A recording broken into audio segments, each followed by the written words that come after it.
les sanguinaires Kagame. Moi, je n'ai pas peur de l'appeler, de les surnommer Kagame les sanguinaires. Kagame cherche à tout prix provoquer les Congolais. Et comme message, on est déjà soudés.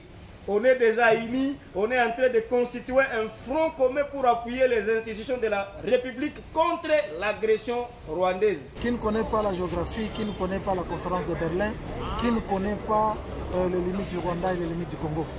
Je pense que tout Congolais doit savoir que nous sommes agressés et ce que Kagame a dit au Bénin, certaines personnes disent qu'il est en train de délirer, mais je crois que depuis qu'on était enfant, on sait qu'ils apprenaient, les politiciens rwandais étaient en train d'apprendre à leur population comment agresser, conquérir des terres dans notre pays.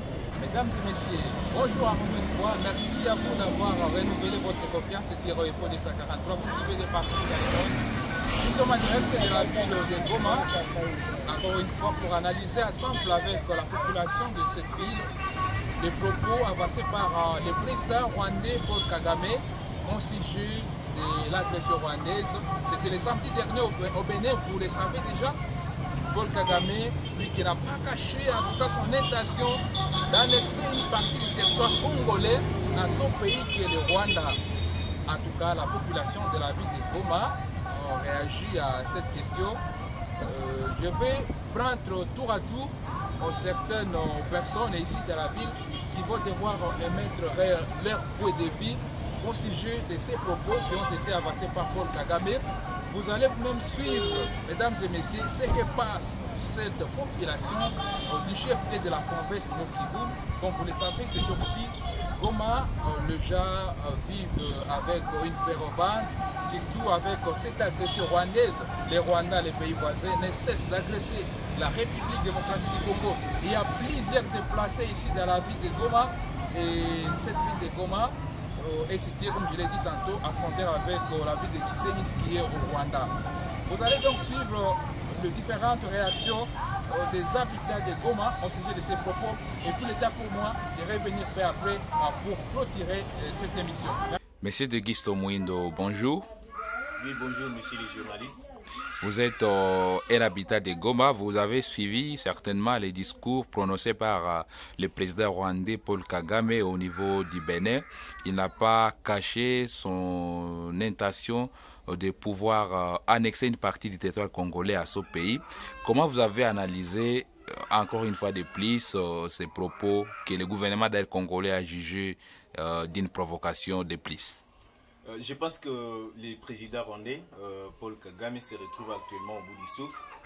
Il ne sait plus quoi faire dans la sous-région parce qu'il se trouve être un président qui déstabilise toujours cette partie du continent d'Afrique. Quand il revendique des terres sur le territoire national congolais, est-ce qu'il avait participé à la conférence de Berlin?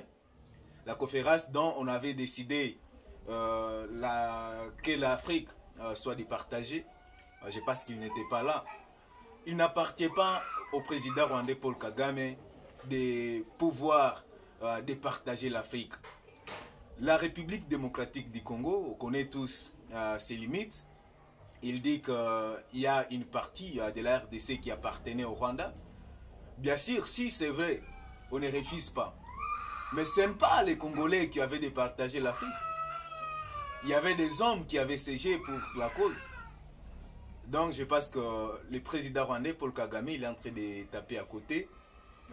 Il est en train de se retrouver au bout du souffle parce que la question sécuritaire ou la question des limites à République démocratique du Congo, c'est une question qui n'est plus d'actualité.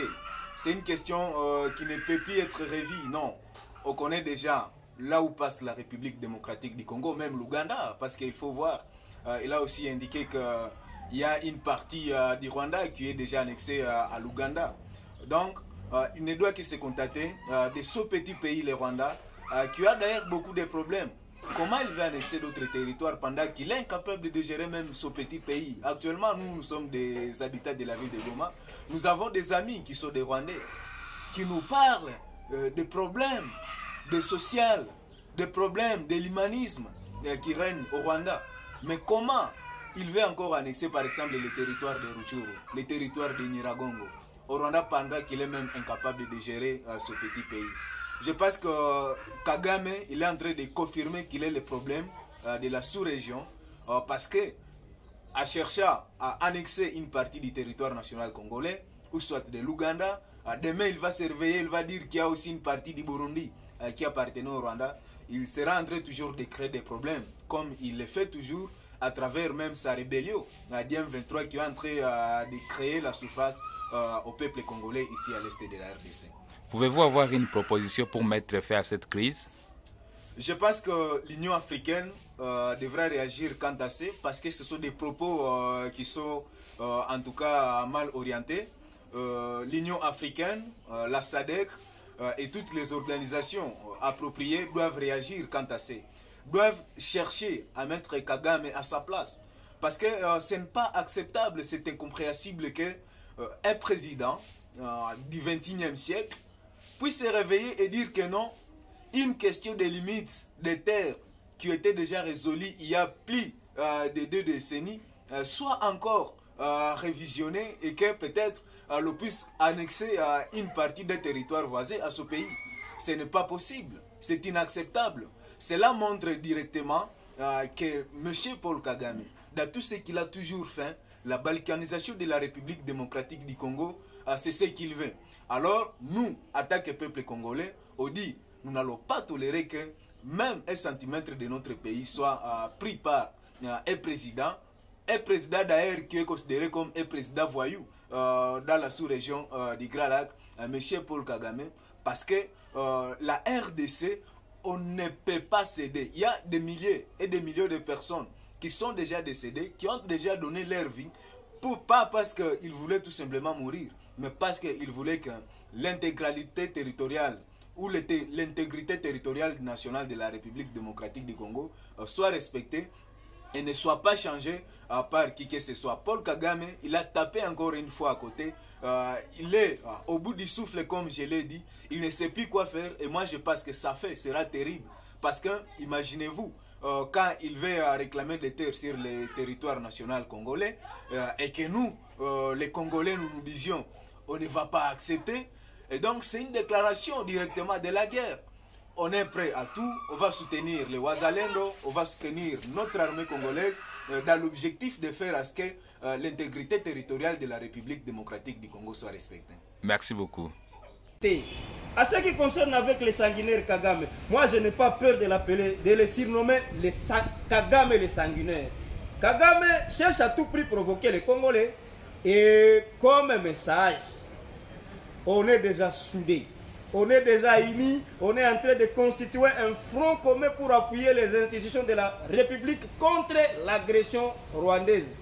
Tout ce que Kagame a dit, ça l'engage lui en tant que sanguinaire, mais ça n'engage pas les Congolais. Et pour son information, nous on est déterminés, on est bien positionnés, on est bien outillés contre ces agressions et il ne fera rien. Mais M. Claude Rougo, la rencontre d'aujourd'hui vient d'être reporté pendant que c'est le gouvernement congolais qui l'avait demandé sous l'impulsion du nouveau ministre de la Défense, Jean-Pierre Bemba. Peut-on dire que c'est encore un pari gagné pour le Rwanda? Monsieur les journalistes, souvent moi j'ai défini la démocratie comme pouvoir du peuple, par le peuple et pour le peuple.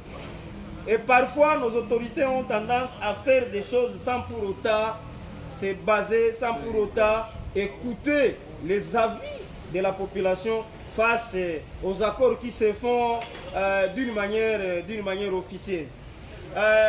Faire des histoires EAC, Rwanda, à Goma, je ne sais où, à Kindu, à Lubumbashi, c'est une façon de donner un pouvoir, de donner une force à ces agresseurs, à cet assassin Kagame. Pour nous, ces assises n'ont pas droit d'être. Pour nous, ces assises n'ont pas de place. D'ailleurs, le fait seulement d'avoir reporté ces assises, pour nous, c'est un atout. C'est un atout parce que nous, on est en train de voir cette diplomatie sous les AC Rwanda avec un œil très regardant. l'EAC, pour nous, l'EAC égale aux idées du Rwanda. Donc, pour nous, c'est un non-événement. Que ces réunions se fassent ou pas, chez nous, c'est un non-événement. Nous, on ne veut plus de l'EAC. L'EAC était venu pour combattre les M23. Mais depuis quand l'EAC a commencé à combattre les M23? En tout cas, pour nous, c'est un non-événement.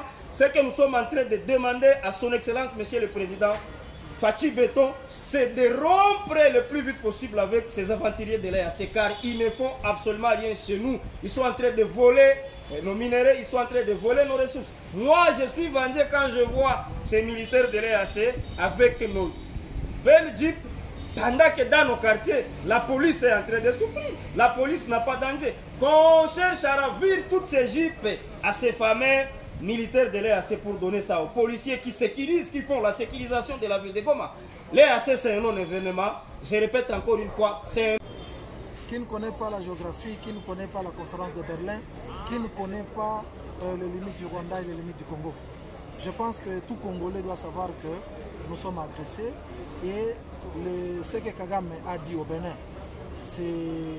certaines personnes disent qu'il est en train de délirer, mais je crois que depuis qu'on était enfant, on sait qu'ils apprenaient, les politiciens rwandais étaient en train d'apprendre à leur population comment agresser, conquérir des terres dans notre pays. Mais quoi qu'il puisse dire Kagame, il sait très bien que les Congolais ont toujours été soudés, ils sont unis et il ne prendra même pas, si on peut parler des étoiles, il ne prendra même pas une iota. Une portion de terre ne partira pas au Rwanda. Et vous savez que les Congolais, quand il s'agit du Congo, les Congolais ont toujours été soudés. L'Est, l'Ouest, le Centre, nous avons toujours été ensemble. Alors il peut parler Kagame, mais il saura qu'il est en train de parler, mais il a déjà échoué. Il est en train de combattre dans l'échec. Merci beaucoup.